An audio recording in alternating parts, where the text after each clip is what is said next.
Matapos magbigay ng komento itong commentator na si Charles Barkley patungkol sa mga undrafted Filipino basketball player natin ay tila nakatanggap siya ng gulo sa mga Pilipino. Pinag-uusapan din ngayon ng ating nag-iisang pag-asa para magkaroon ng pure-blooded Filipino mga kaibigan sa NBA kundi si Kai Sotto.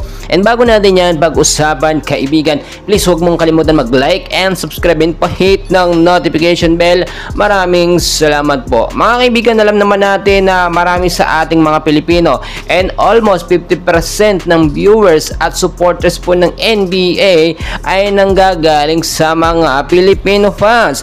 Pero matapos nga po yung naging komento neto nga pong si Charles Barkley, no, sinabi po niya nito lamang mga nakaraan, no disrespect, I know I'm gonna get in trouble when I ask this question, how many Filipinos been drafted into the NBA? Mga kaibigan, kahit wala pa tayo ngayon na draft na Filipino players sa NBA ay meron naman tayo nagpupursiging Pilipino at talagang ginagawa yung best niya para makapasok at madraft sa NBA. Walang iba kundi ang ating pambato na si Kai Sotto. Umiingay ang mga Pilipino ngayon sa NBA matapos ang naging komento na ito, no? At tila eto na ang pagkakataon para ipakita ni Kai Sotto kung ano ang meron sa ating mga Pilipino.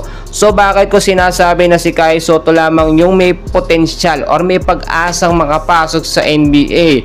Bukod po kasi sa napakagandang performance na naipakita ng ating pambato na si Kai Sotto, maganda rin so far ang pinakita niya sa last na NBA Summer League. At ayon na rin sa kontrata or sa agent ni Kai Sotto na Wasserman ay hindi sila papayag sa NBA Summer League kung walang siguradong kontrata sa NBA. Nagbigay na rin ng simpatsya at atensyon ito nga pong New York Knicks, Dallas Mavericks, at itong Orlando Magic last NBA Summer League, which is nakita naman natin okay si Kai Sotto sa kanila. So ang kinakailangan lang sa ating pambato na si Kai Sotto ngayon ay mas mag-improve pa, palakihin ng kanyang pangangatawan para masanay sa balyahan. Maraming mga kasabayan si Kai Sotto kahit nga ang kanyang mga naging kakampi noon or naging kakampi niya noon sa NBL Australia ay nasa NBA na.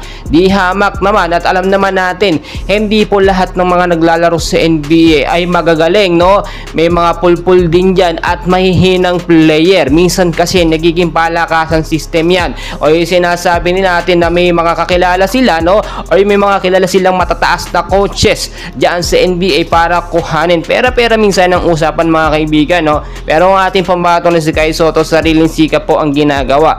Wala siyang ginagawang ibang bagay ngayon kundi pagpursigihin o mas pagalingin pa ang kanyang potensyal. Dahil bilang isang 7-footer na Kai Sotto, Filipino basketball player, napakalaki ng tsansa natin makapasok sa NBA. Especially itong si Kai Sotto sa edad na 21 anyos, hindi lamang NBA nagkaka-interest kay Kai, no? Marami dito sa Japan B-League, alam naman natin gustong opera niya ng another 1-year contract. Dito sa NBL Australia, no, gusto din nila at tinatarget din nila makapaglaro si Kai ngayong season. Dito naman sa NBA, no, alam natin ganun kahirap din.